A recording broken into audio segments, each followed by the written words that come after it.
Hola, mi nombre es Ana Rivas. Actualmente me desempeño como técnico de educación especial y atención a la diversidad. Dios te bendiga, bienvenido a mi canal Interacción Educativa, un canal que fue diseñado para orientar, para formar en cuanto a lo que es la educación inclusiva en República Dominicana y tiene la finalidad de acompañar a docentes, a familias y a la misma persona en situación de discapacidad que lo requiera. Hoy voy a trabajar un tema que entiendo que es la base fundamental para conocer, para garantizar derechos, y es el marco legal de educación inclusiva en la República Dominicana. Aquí le voy a presentar una diapositiva, la cual trabajo en los centros educativos e instituciones que me solicitan trabajar este tema de lo que es el marco legal. Entiendo que es un tema esencial porque partiendo de ahí entonces nosotros podemos actuar como entidad pública o privada o ya sea cualquier ministerio que dé respuesta a lo que es la población en situación de discapacidad. Por lo tanto, vamos a trabajar con esta presentación. No quise hacerle cambios para que así pueda ser lo más natural posible. Entonces, aquí vemos como tal, el tema es marco legal de educación inclusiva en la República Dominicana. Hay una presentación aquí que dice, si tuvieras que definir la inclusión educativa en una palabra, ¿cuál sería? Este código lo trabajo con el personal que está presente, pero hoy que estamos por esta vía, usted va a escribir en la parte de abajo, ¿cuál sería la palabra que usted entiende? Puede definir la palabra inclusión educativa. O sea, cuando usted escucha inclusión educativa, ¿qué palabra le llega a la mente? Entonces usted la va a comentar, la va a escribir en los comentarios y partiendo de ahí, usted va a visualizar si respondimos o no a ese término durante el desarrollo de esta presentación. Así que vaya escribiendo, escríbalo ahora mismo y luego cuando te vaya avanzando el video y eso, usted va a ir diciendo, ah, sí, ah, no, ah, mira. Y entonces vamos a tener esa interacción. También presento lo que es esta reflexión por cuatro esquinitas de nada. Les motivo a que ustedes la busquen, la vean, especialmente aquella población que está todavía resistente a responder a la diversidad, porque definitivamente a veces vemos el problema en la persona como tal, o en el estudiante, en el niño, o en el adulto, cuando probablemente lo que haya que hacer algunos ajustes, adecuaciones en el entorno que van a permitir que esa persona o ese estudiante, ese niño pueda ser parte de lo que es el proceso, ya sea educativo, laboral, en el contexto que se desenvuelva. Hay algunas preguntas en cuanto a ese tema, pero ya lo vamos a trabajar cuando lo hagamos de manera presencial o si usted busca el video, lo observa, puedes también comentarme cuál fue tu experiencia con el mismo, o sea, qué te generó, qué entiendes, cómo lo relacionas con el sistema educativo. Entonces lo puedes comentar y será de bastante provecho para todos. Entonces, hablando de qué es inclusión educativa, aquí la educación inclusiva es un derecho, o sea, no es una obligación, no es un deber, no es un favor que me están haciendo cuando me dan la oportunidad de acceder a la educación, independientemente de mi condición de discapacidad, de mi condición de vulnerabilidad, ya sea si social, económica, cultural, migratoria. La educación inclusiva garantiza el derecho a una educación independientemente de cualquier sea la situación. Ahí, como lo menciona, una condición física, cognitiva, curricular, social, no importa porque nosotros como país contamos con un respaldo legal que dice que todos y todas tienen derecho a una educación inclusiva de calidad. Y nosotros como país contamos con un marco legal que justifica esa, ese proceder. Entonces, vamos a ver más adelante. Aquí yo hago un conversatorio, un intercambio de informaciones para partir de cuestionantes que nos llevan a reflexionar, y es si la diversidad es un problema o un desafío. Muchas veces lo vemos como un problema. Es un problema tener este niño que tiene X conducta, que tiene X características. Yo no sé cómo trabajar con ese niño, y más que un desafío lo vemos como un problema. Pero creo que a lo largo del desarrollo de este tema y de otros que vamos a desarrollar en el canal, vamos a ver que más que un problema es un desafío, es una oportunidad de crecimiento, es una oportunidad de aprendizaje desde el contexto familiar, pero también desde el contexto educativo, profesional, porque yo sé que muchos de ustedes que nos siguen y que están interesados en adquirir conocimiento en cuanto a este tema, es porque ya están al frente de esa realidad y quieren buscar la forma de poder conocer y poder mejorar su área profesional, como docente, como equipo de gestión, como madre también, para autoeducarse. Entonces, aquí hay una palabra que dice, el cambio es percibir la diversidad no como problema, sino como un desafío para enriquecer las formas de enseñar. Aquí esta definición está por la UNESCO 2025, así que definitivamente eso es la diversidad. Es algo que enriquece el contexto, que nos lleva a valorar las diferencias y que nos lleva a definitivamente entender que juntos somos más y que de tus debilidades yo ciertamente puedo tener esas fortalezas, pero tus fortalezas pueden ser que sean mis debilidades, y juntos podemos construir un nuevo aprendizaje, una nueva amistad, podemos construir algo diferente, algo nuevo, algo fuerte, algo indestructible. Entonces, más que una debilidad, más que un problema, la diversidad es un desafío, es un crecimiento, es algo que nos impulsa a conocer y a dar lo mejor de nosotros. Entonces, hay diferentes características en cuanto a lo que es la educación inclusiva. Esta tiene como una especie de ciertos pilares, y esta se fundamenta en lo que es el acceso, la participación, la permanencia y aprendizaje. O sea, ¿qué implica la educación inclusiva? Que todos tengan acceso al sistema educativo, independientemente, como decíamos en un principio, a su condición. Es garantizar que todos tengan acceso. ¿Y qué es participación? Que participen.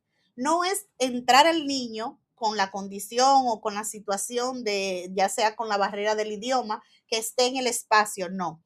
Es garantizar de que luego que le demos el acceso, este participe en el proceso de enseñanza-aprendizaje, pueda desarrollar sus competencias independientemente del nivel, a nivel curricular que se encuentre, o de la situación que tenga a nivel de barrera, ya sea del idioma y otras que hemos mencionado.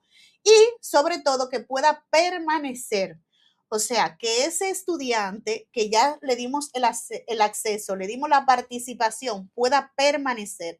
Justamente recientemente salió una estadística de que ha desertado de los centros educativos una alta población de estudiantes. Entonces, ¿qué nosotros tenemos que hacer?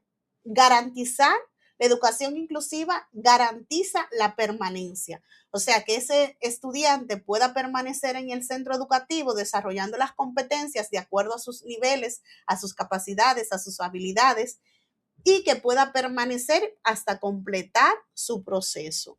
¿Y basado en qué? En un aprendizaje que vaya acorde a su característica, un aprendizaje significativo, un aprendizaje que vaya, que traiga como sigo el desarrollo de las competencias, un aprendizaje de calidad, un aprendizaje que sea atendiendo a la necesidad de cada uno. Entonces ya sabemos que las características de la educación inclusiva se basan en acceso, participación, permanencia y un aprendizaje de calidad y ajustado a la realidad de cada uno de los estudiantes.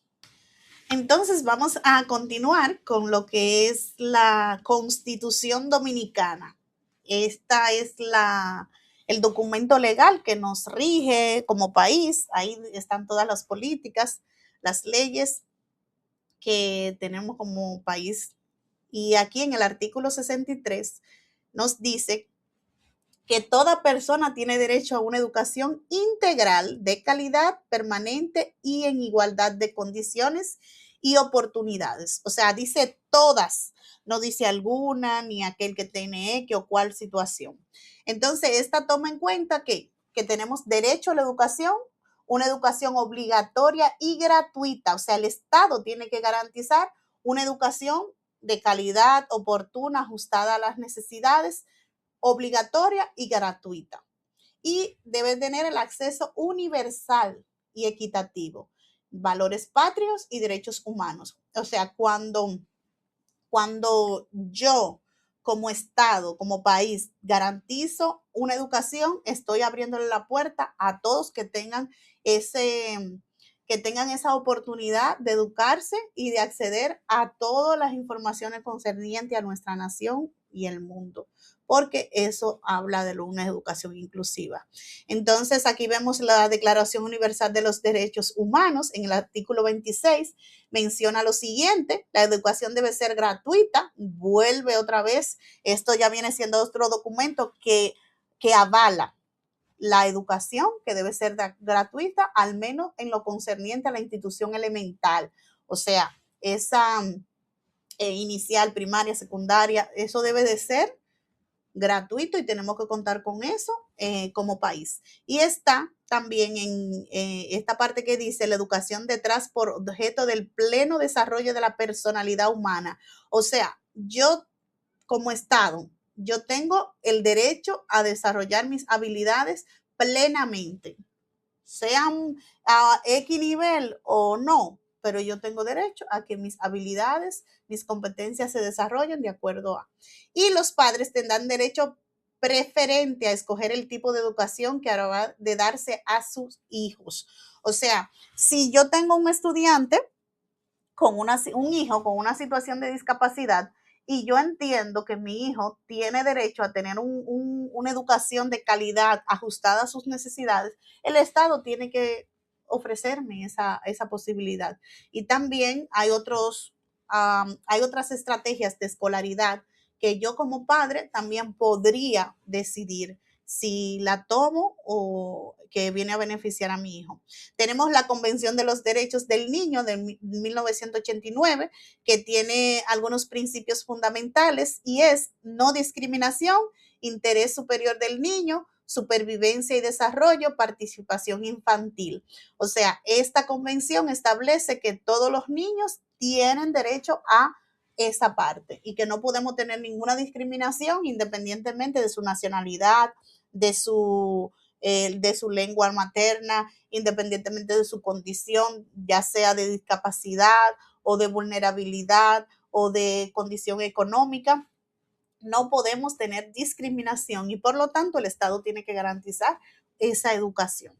Recuerden que estoy trabajando desde el contexto más que todo educativo, pero esto abarca ya a un sinnúmero de oportunidades. Está la Convención de los Derechos de las Personas con Discapacidad, la ONU 2006. Esta habla sobre la convención, también aborda aspectos como la educación inclusiva, el empleo, la protección social, la accesibilidad física, la tecnología, en cuanto a ciertas cosas que nosotros podemos visualizar cuando vamos a las clínicas, a los hospitales, a las universidades, a algunos hoteles. Notamos que la mayoría tienen rampas, los elevadores tienen el sistema braille, tienen también el sistema auditivo que te dice estás en tal nivel. Todo eso es porque hay una organización que debe de regir de que haya accesibilidad para aquellas personas que tengan alguna situación de discapacidad o alguna realidad social que le pueda impedir el acceso a. Entonces, ahí está la Convención de los Derechos. Está la Ley General de Educación en su artículo 1, la 6697, que vuelve y reafirma lo que se establece en la Ley en la Constitución Dominicana, que tiene que ver con ese derecho fundamental de una educación integral, inclusive, equitativa y de calidad. Y cuando hablamos de calidad, esto es muy importante porque creemos que calidad es tener a nuestros hijos en un centro educativo donde salgan las mejores calificaciones, que todo está perfecto. No, la educación de calidad es la que garantiza que todos y todas aprendan, independientemente de su condición. Así que tenemos que tener bien claro eso. O sea, ese centro educativo garantiza que todos aprendan independientemente de su condición. Eso es lo que habla de la calidad. También tenemos lo que es el Código de Protección de Niños y Niñas y Adolescentes, que habla que tiene derecho a la educación y el derecho de sus potencialidades y de las capacidades. O sea, habla de que tiene ese derecho a desarrollar sus habilidades de manera integral. O sea, eso también viene y justifica. Y usted dirá, Ana, pero se está repitiendo lo mismo. Sí, se está repitiendo lo mismo, que lo que hace es que valida. Una cosa valida la otra y por lo tanto en diferentes ordenanzas, en diferentes leyes, se fundamenta esta educación de calidad e inclusiva. La Ley Orgánica sobre Igualdad de Derechos de las Personas con Discapacidad, la 0513, fue promulgada el 15 de enero del 2013. Su objetivo es garantizar el respeto, la protección y promoción de los derechos de las personas con discapacidad, estableciendo medidas para la inclusión en la sociedad de manera equitativa y sin discriminación. O sea, esta ley garantiza los derechos de las personas en situación de discapacidad. O sea, tienen participación política y social. Una persona porque tenga una discapacidad no se le puede violentar su derecho al voto, su derecho de incluirse en la sociedad, de acceder a la sociedad. Y el organismo rector responsable de velar porque se cumple esta ley es CONADIS. CONADIS, el Centro Nacional de la Discapacidad, es el responsable de garantizar de que esa política, esa ley se cumpla. Y esta ley vela porque haya accesibilidad en todo el sentido. Como le decía anteriormente, las rampas, que hayan acceso visual, acceso por vía de braille y demás. También debe de velar porque educación también tenga las condiciones o pueda crear esos espacios oportunos y las formaciones y demás para los docentes. Tenemos lo que es garantizar también el empleo. Según lo que establece la política, la ley dice que un 5% de la nómina del personal de un sector público debe de ser personas en situación de discapacidad y un 2% para los centros privados. O sea, eso de que algunos bancos están empleando personas en situación de discapacidad, ellos están cumpliendo con esa política, con esa ley. Pero muchas veces, como dije al principio, mi pueblo perece por falta de conocimiento. Así que si usted tiene una situación de discapacidad y usted entiende que usted tiene la competencia, usted puede optar. Y dentro de las políticas está que se puede emplear si usted cumple con el perfil para esa función. Tenemos también que toda persona en situación de discapacidad tiene derecho a la salud y ahora mismo vemos que el seguro SENASA está haciendo algunos acuerdos para lo que tiene que ver con las terapias, con otras cosas que vienen a beneficiar a las personas en situación de discapacidad. Entonces tenemos el Pacto Nacional para la Reforma Educativa 2014-2030. Habla, dentro de sus primeros pilares está la educación inclusiva, o sea, hay una serie de procesos que se están armando, que se están desarrollando para garantizar ese pacto, porque dentro de sus principios está Y este enfoque beneficia al país porque promueve la igualdad de oportunidades, reduce la exclusión escolar y mejora la calidad educativa. O sea, definitivamente tenemos un marco legal bastante rico para garantizar una respuesta oportuna. Aquí tenemos la ordenanza 01-2026, que norma el sistema de pruebas nacionales y de evaluación de los logros de aprendizaje de la República Dominicana. En su artículo 6 establece que los estudiantes que finalicen el nivel secundario y no aprueben las pruebas nacionales podrán obtener una constancia de conclusión de estudio. Por ejemplo, si ese estudiante por su condición de discapacidad cursó con ajustes curriculares y porque no respondió a los indicadores del grado, ese estudiante sale con una certificación de que cursó el nivel secundario. Esta certificación le favorece para incluirse en un curso técnico, puede hacer un curso técnico con Infotec, con otra institución, de acuerdo a sus habilidades, sus competencias, porque las tiene. En el artículo 9 habla que los estudiantes con necesidades específicas asociadas o no a discapacidad, por el equipo interdisciplinario del MIDENER, o sea, ahí ellos pueden recibir diferentes apoyos. ¿Qué pasa? A veces el niño tiene una discapacidad físico-motora, no tiene comprometido la parte cognitiva, pero no puede llenar la hoja de respuesta. Entonces se le ofrece un personal para que le pueda apoyar llenando la hoja de respuesta. O tiene una situación de discapacidad visual y no tenemos la prueba en braille, se le ofrece un personal para que pueda leerle la prueba y él mismo pueda dar respuesta según lo que corresponda. Entonces, en el artículo 9 eso se establece. Por ejemplo, ahora mismo, en este tiempo, estamos entre mayo y junio, se hace ese levantamiento para ver cuáles estudiantes requieren apoyo en las pruebas nacionales y así se designa un personal, ya sea del CAD o del distrito, del área de educación especial y atención a la diversidad. Entonces, tenemos la ordenanza 04-2018, que es la que norma los servicios y estrategias para los estudiantes con NEAE.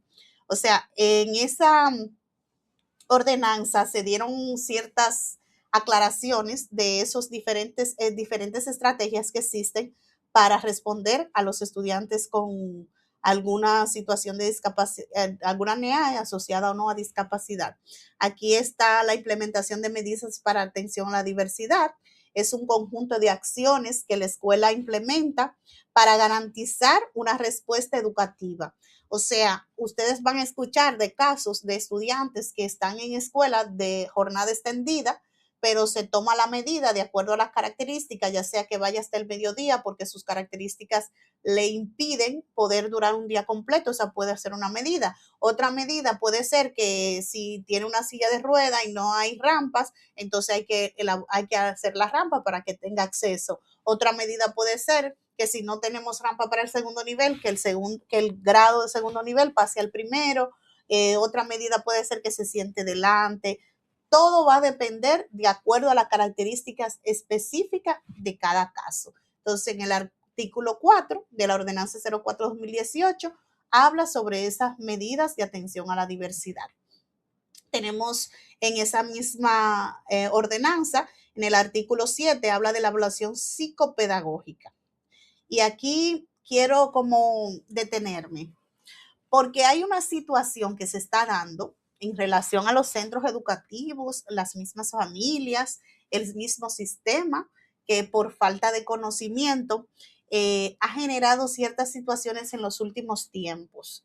Y esta ordenanza establece la evaluación psicopedagógica. Esta evaluación está compuesta o se realiza por un equipo interdisciplinario o multidisciplinario del centro educativo, donde se involucra el psicólogo, el maestro titular del estudiante, el coordinador, todo el equipo de gestión.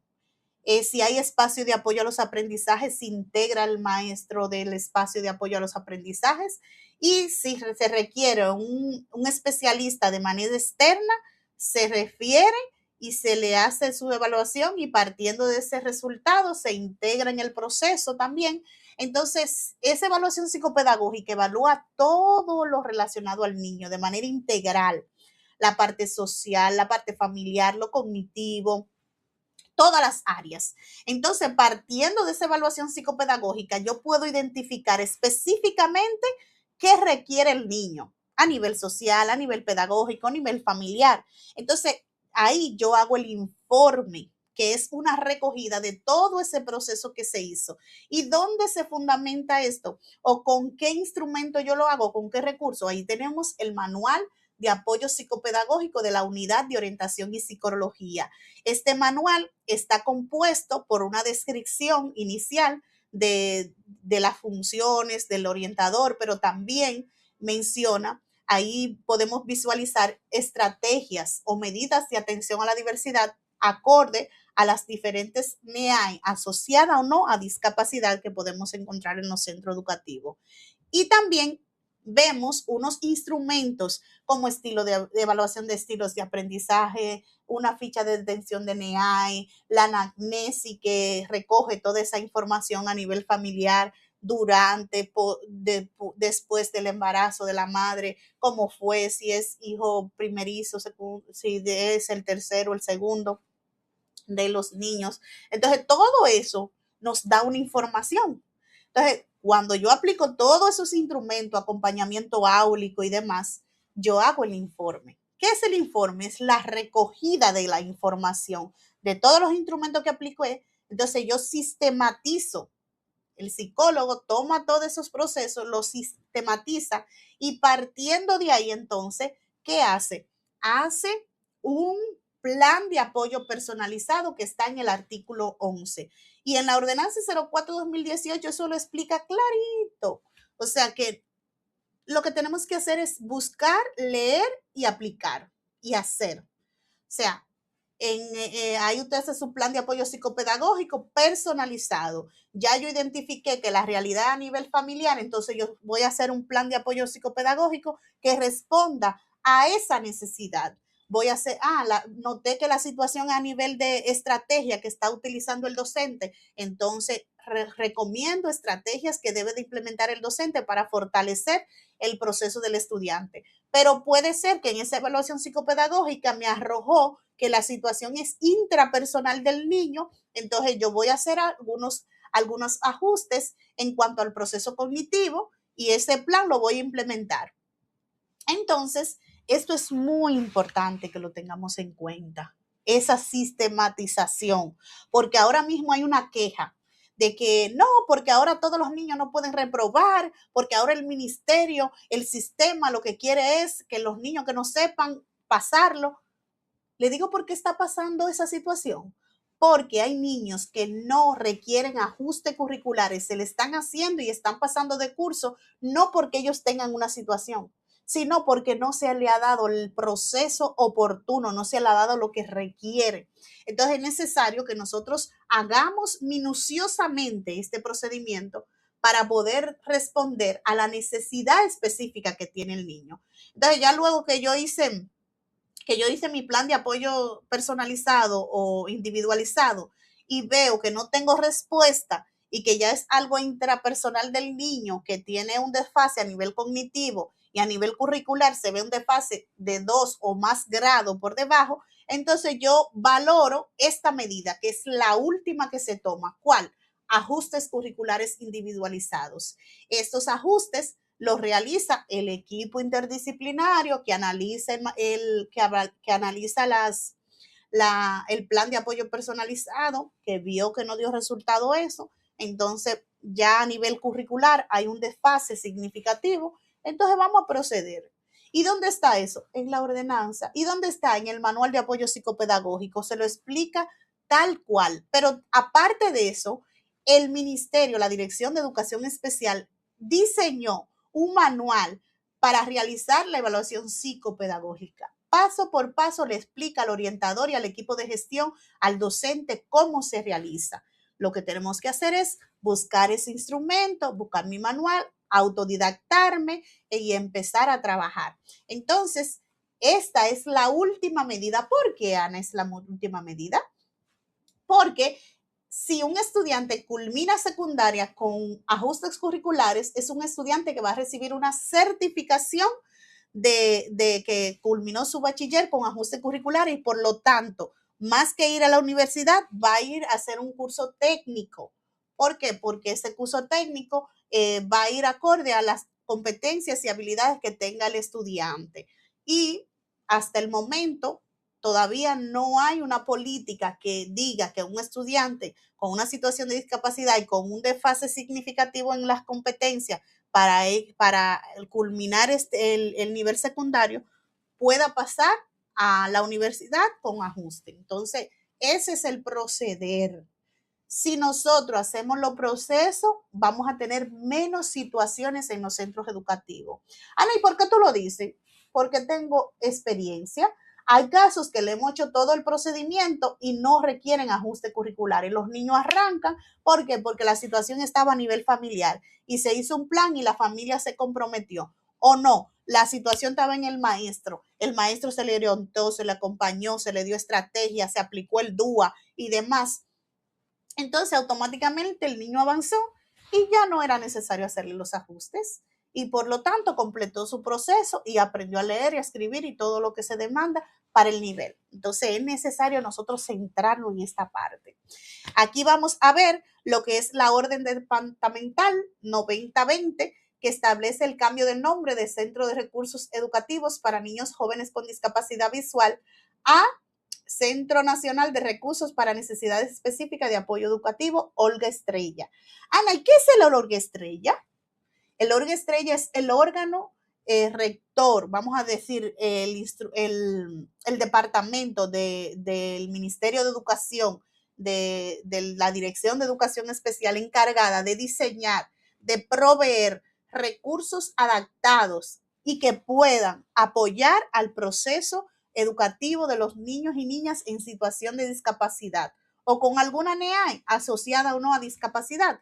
Entonces, si en mi centro educativo yo tengo estudiantes con diagnóstico, tengo una aula específica, tengo un espacio de apoyo, tengo una necesidad específica, yo puedo solicitar al Olga Estrella por vía de el centro educativo hace la solicitud, la envía al distrito a su técnico de educación especial, luego el técnico envía regional y en la regional envía a la Dirección Nacional de Educación Especial y se canalizan esos recursos. Si yo tengo un estudiante con discapacidad visual, ellos me proveen la máquina parking, me proveen el maestro de itinerante que va a acompañar a ese docente para que pueda ese docente conocer el braille, conocer cuáles estrategias puede implementar, la relieve, ese maestro vale, apoya en la elaboración de esos recursos. O sea, un mundo tenemos. Lo que pasa es que por falta de conocimiento mi pueblo perece. Entonces ahí está el Olga Estrella y te proveen de muchísimos recursos. Y en esta ordenanza, la 90-2020, usted puede buscarla, leerla y aprender y empezar a solicitar sus recursos, porque ellos están para apoyar. Y aquí está la meta institucional 2020-2024. Ya esa meta ya fue actualizada, pero está dentro de sus pilares. El número 5 habla sobre la educación inclusiva y que hay que darle respuesta a esa población, o sea, a la población en vulnerabilidad. Dice aquí proteger y atender a la población estudiantil con discapacidad, asegurar el acceso y la permanencia de la población estudiantil, dar respuesta efectiva a los estudiantes con necesidades específicas de apoyo, asegurar la direccionalidad estratégica de los procesos de apoyo a la población en situación de vulnerabilidad. O sea, dentro de esas metas institucionales estaba eso y se han hecho muchísimos logros. Aquí tenemos la ordenanza 04-2024 que establece el sistema de evaluación a los aprendizajes. En el artículo 15 hasta el 19 nos habla de la evaluación para los estudiantes con necesidades específicas de apoyo educativo. O sea, ahí usted puede ver todo ese proceso, qué acontece, si hay una evaluación estandarizada, cómo debo de proceder y así sucesivamente. Tenemos aquí la ordenanza 2924, establece el protocolo de la unidad distrital de evaluación y servicios académicos. Aquí hay ahora una unidad a nivel distrital que evalúa a ese niño que por una u otra razón no estuvo escolarizado, vivía en una montañita y llegó a un lugar donde hay una escuela. Entonces la unidad distrital evalúa a ese niño para ubicarlo más o menos en qué grado podría ubicarse. O un niño que tiene una situación de discapacidad, interviene también el técnico distrital de educación especial. Pero también en el artículo 15 habla sobre la respuesta a los estudiantes con altas capacidades. Esta ordenanza viene a reafirmar la respuesta para todos independientemente de su condición.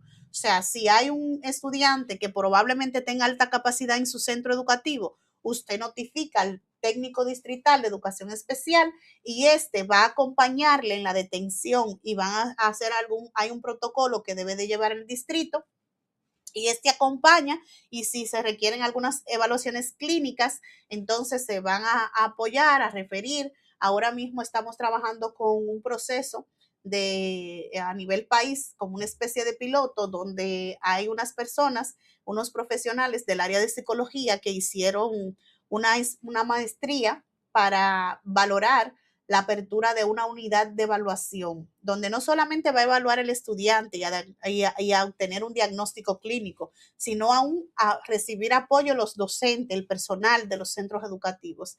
Entonces estamos trabajando para que eso pueda ser un hecho y pase a la realidad. Entonces, aquí tenemos la ley número 3423. Atención, inclusión y protección para personas con trastorno del espectro autista. Este es un tema que justamente en esta semana ha salido a flote, que la ley 3423 no se está cumpliendo en nuestro país y ya tiene 3 años y que no se está cumpliendo. Y yo me pregunto, ¿cómo se va a cumplir si desconocemos qué implica la ley? Si no trabajamos para que se cumpla la ley y si no hacemos los procesos que establece la ley ya está. ¿Quiénes son responsables de que se cumpla? El sistema, la sociedad, o sea, y esta ley, hace poco, le testifico, alguien me llama y me dice, Ana, tengo una situación con mi niño en el trabajo que no me quieren dar el permiso para yo llevarlo a la terapia. Digo yo, no, busquen la ley. Ahí en la ley dice que una familia tiene derecho, los padres de los niños con diagnóstico de TEA, tienen el derecho de 2 horas a la semana para llevar a su hijo a las terapias, 2 horas laboral. Pero si usted desconoce eso, no lo va a exigir. Que yo le dije, búsquelo y le mandé el capture del artículo y todo. Usted lo presenta en su trabajo y lleva la constancia de que su hijo está recibiendo terapia X día y a X hora y usted lo que hace es que presenta esa política que ya tenemos como país. Y ella obtuvo el permiso, pero si no hacemos los procesos no vamos a tener el resultado. Entonces, más que criticar, vamos a ver, y eso no quiere decir, claro, que se está cumpliendo al pie de la letra, porque ahí habla de formación, ahí habla de salud, ahí habla de capacitación a toda la comunidad, a todo individuo de nuestro país. Pero se están dando cambios. ¿Y dónde se van a mirar los cambios? Cuando yo conozco la política y yo trabaje para que se cumpla. Entonces, nos falta mucho, pero hay procesos que se están dando para dar respuesta a esa ley. Aquí tenemos el manual operativo de centros educativos públicos. Este manual presenta en su contenido el coordinador de educación accesible. Ana, ¿y qué es eso? Eso es un coordinador que es responsable de promover culturas, políticas y prácticas inclusivas en los centros educativos. Ustedes saben que actualmente ya los estudiantes en situación de discapacidad lo tenemos. Los estudiantes de nacionalidad, en este caso de nacionalidad haitiana, que muchas veces no manejan el idioma, lo tenemos en las aulas. Entonces, tenemos que buscar estrategias para garantizar que esos estudiantes aprendan independientemente de su condición o de su realidad social, económica, de idioma. Entonces, ese coordinador es responsable de acompañar, de apoyar, de proveer estrategias, de promover esa política de educación inclusiva dentro del centro educativo y acompaña a los docentes que tienen estudiantes incluidos con alguna NEA asociada o no a discapacidad. Apoya ahí con su coordinador del nivel. pero también es responsable de acompañar a los maestros de espacios de apoyos y de aulas específicas, que es una estrategia que tiene el ministerio también. Entonces, esto es un gran logro y está en un manual, pero a nivel nacional, ¿cuántos coordinadores accesibles hay? Hay muy pocos. ¿Por qué? Porque como desconocen las políticas, no trabajan para el cumplimiento de la misma. Para mí fue difícil lograrlo, pero lo logré. ¿Por qué? Porque yo tengo un fundamento legal que habla de eso y tenemos que seguir expandiéndonos. Ahora mismo tenemos escasez de personal, pero hay centros educativos que requieren coordinadores accesibles, entonces hay que trabajar para que eso se cumpla. Tenemos también el maestro de apoyo individualizado. Este es responsable de acompañar al maestro titular de un grado que tenga estudiantes incluidos en situación de discapacidad con un nivel de compromiso de apoyo, o sea, que requieren mayor apoyo. Porque, por ejemplo, si yo tengo un niño con TEA que es de alta funcionalidad, que tiene, por ejemplo, nivel 1 de apoyo, es un estudiante que fluye de manera oportuna en el aula. Pero si tengo un estudiante que requiere más una atención individualizada, que requiere un apoyo más directo para desarrollar la clase, las actividades. Entonces, este manual me dice a mí que yo puedo contar con un maestro de apoyo individualizado. Entonces, pero para eso hay que hacer un proceso. Yo tengo que tener todo mi proceso realizado, notifico a la técnico distrital canaliza con el director distrital para buscar ese personal y ese personal se orienta, se capacita para que realice su función. Entonces, contamos con un marco legal que nos da la oportunidad de mejorar la calidad educativa de nuestros centros educativos.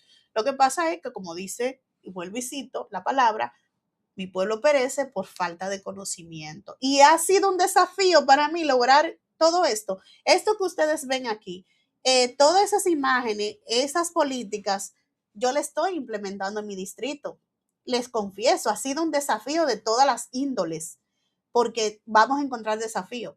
Pero yo me he propuesto como profesional, como alguien que asumió que va a dejar un legado en el sistema educativo dominicano, he dicho que yo voy a garantizar que las políticas educativas se cumplan, independientemente de lo que me implique. O sea, yo voy a trabajar, ¿por qué? Porque eso está ahí y por lo tanto yo tengo derecho a que se cumpla. Un estudiante tiene derecho a recibir todos esos apoyos, pero tenemos que trabajar, hacer los procesos para poder cumplir. Aquí tenemos la última ordenanza que salió en cuanto a lo que es educación inclusiva y es la 05-2024, que establece los lineamientos para la educación inclusiva en el sistema dominicano. Miren, esta ordenanza es riquísima. Búsquela, léala, resalte, vea lo que tiene, vea lo que le falta, qué no está recibiendo de ahí para trabajar y que se cumpla la misma. Y esta en el artículo 4 habla que todo proceso educativo debe de estar basado en el diseño universal para los aprendizajes. ¿Por qué? Porque el diseño universal para los aprendizajes, que le decimos DUA, es un diseño que viene a dar respuesta a toda la necesidad. Y esto establece que yo como docente debo de implementarlo, tenga o no tenga estudiante con NEA asociado o no a discapacidad. ¿Por qué? Porque el DUA se basa en tres principios. El primero, en la parte motivacional, o sea, esa conexión, ese interés, esa atención debe de estar presente en mi clase, pero también yo tengo que presentar el contenido diversificadamente, porque yo tengo estudiantes que aprenden oyendo, otros aprenden haciendo, otros aprenden viendo, otro aprende en movimiento. Entonces, yo debo de desarrollar mi proceso de enseñanza-aprendizaje implementando cada uno de esos principios, pero también yo voy a evaluar lo que el estudiante sabe de diferentes maneras. ¿Cómo? Basado en el DUA. Entonces, esto viene a enriquecer nuestro proceso. Los maestros tenemos que manejar el DUA y sobre todo tiene que visualizarse en nuestra planificación, porque aún en un grupo que no haya estudiantes con diagnóstico de discapacidad ni con características, porque tenemos muchos casos de estudiantes que no tienen el diagnóstico clínico por situaciones, pero hay casos donde ni característica hay, que todos son regulares. Ahí hay diversidad. Y hay unos que van a aprender haciendo, hablando, escuchando, viendo. Entonces a todo eso yo tengo que darle respuesta. Aquí menciona los tipos de NEAE, de discapacidad, de trastorno y demás. En el artículo 24 establece sobre lo que son el registro de los estudiantes con situación de discapacidad. Ustedes saben que contamos con el CIGER, que es una plataforma donde todo el personal o los estudiantes están ahí registrados. En el artículo 24 de la ordenanza 05-2024 habla sobre lo que es el registro. Hay una APP que está designada para registrar los estudiantes que tenemos incluidos en aula regular, en aula regular o en aulas específicas o en escuela de educación especial. ¿Para qué? Para nosotros contar con una estadística, y partiendo de esa estadística se van a diseñar políticas que favorezcan a los estudiantes en situación de discapacidad. Pero también eso nos va a permitir poder adquirir los recursos. ¿Por qué? Porque también ya yo tengo una plataforma donde dice que en tal centro educativo tengo 29 estudiantes con TEA. Ahí se sabe que hay que llevar recursos ajustados para trabajar con esos estudiantes, pero también cuando venga una formación, si yo sé que en el distrito 03 tenemos 4 centros educativos que están respondiendo a una población X en situación de discapacidad, yo tengo que generar una formación, ya sea de lengua de señas, de discapacidad visual. Entonces, todo eso nos permite, el tener el conocimiento estadístico, nos permite poder seguir diseñando, fortaleciendo nuestro sistema educativo. Entonces, aquí vemos cómo ha ido evolucionando el modelo educativo a lo largo de la historia. Anteriormente, ¿cómo era? Totalmente exclusión. Usted ni en el sector, ni en la escuela, usted veía una persona en situación de discapacidad. Regularmente, como estaban escondidas, se morían y nadie sabía que había una persona ahí en esa situación. Pero ya luego vino y fueron avanzando la situación y se crearon lo que son aulas regulares, aulas escuela de educación especial, escuela de educación regular y escuela de educación especial. Luego vamos a lo que es la integración, que son los centros educativos que tienen aulas específicas para la inclusión educativa. Esto es integración. Y nosotros como país estamos en estas tres, porque nosotros tenemos escuela de educación especial, pero esas escuelas están estudiantes que tienen más de 3 áreas del desarrollo comprometida. Tenemos las aulas específicas.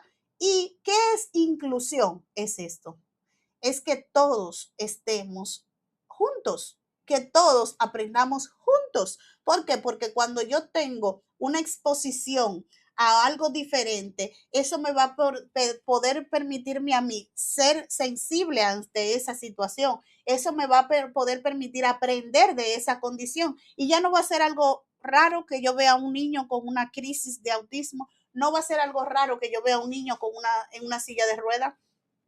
Claro, para llegar a la inclusión educativa tiene que darse todo un proceso, tiene que darse una serie de articulaciones como la que vimos. Es maestro de apoyo individualizado, su coordinador accesible. Tenemos que crear esa unidad de evaluación integral, que los centros educativos puedan contar con esos espacios para evaluar, para diagnosticar, para apoyar en el proceso de los planes de apoyo individualizado. Se tienen que aplicar esas medidas.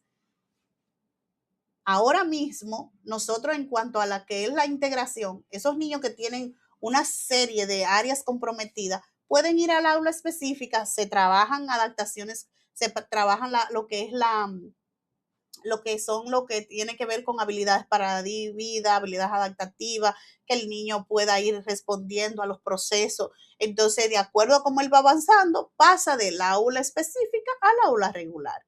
Y si requiere apoyo, lo va a recibir ahí. Entonces, definitivamente, tenemos el compromiso de seguir evolucionando en cuanto a lo que es la educación inclusiva. Y en conclusión, la responsabilidad de cumplir el marco legal es de todos, y es fundamental. Este compromiso aplica no solo para la educación y las políticas y recursos disponibles, sino también la sensibilización y formación de personal docente y administrativo.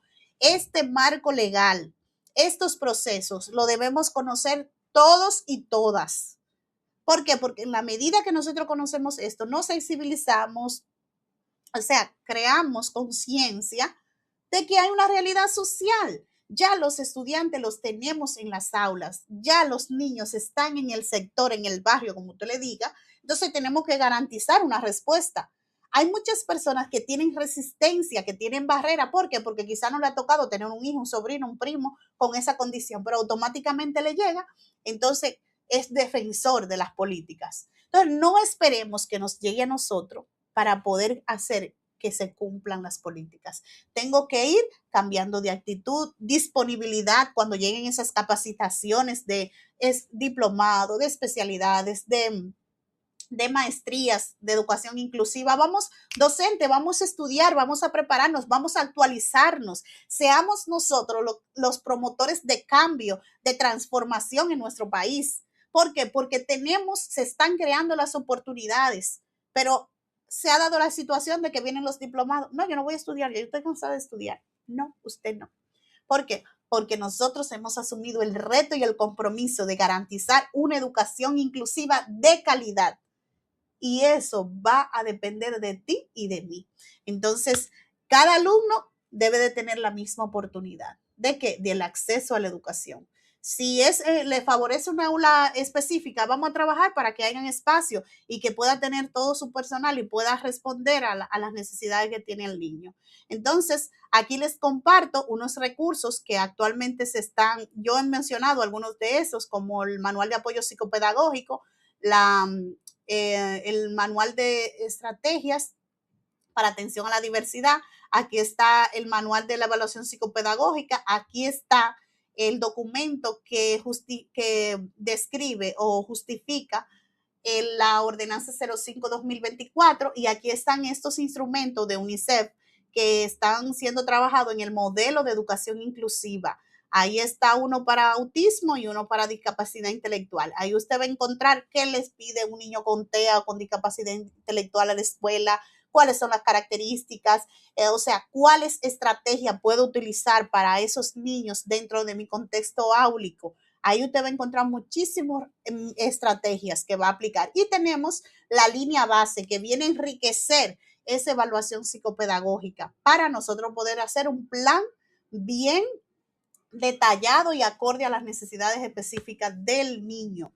Aquí ustedes pueden acceder a los recursos. Todos esos recursos que yo le hablé, la ley, la ordenanza, esos materiales, mire, usted coge ese código QR y usted va a entrar a una carpeta y en esa carpeta le van a salir todos sus documentos para que usted tranquilito, en vez de usted durar 2 horas en Pinterest viendo cosas que nunca va a hacer porque la guardamos y nunca la hacemos, entonces usted agarra una de esas ordenanzas y dice, hoy voy a leer 2 hojas de la ordenanza. La lee, la puede imprimir, la resalta y la analiza.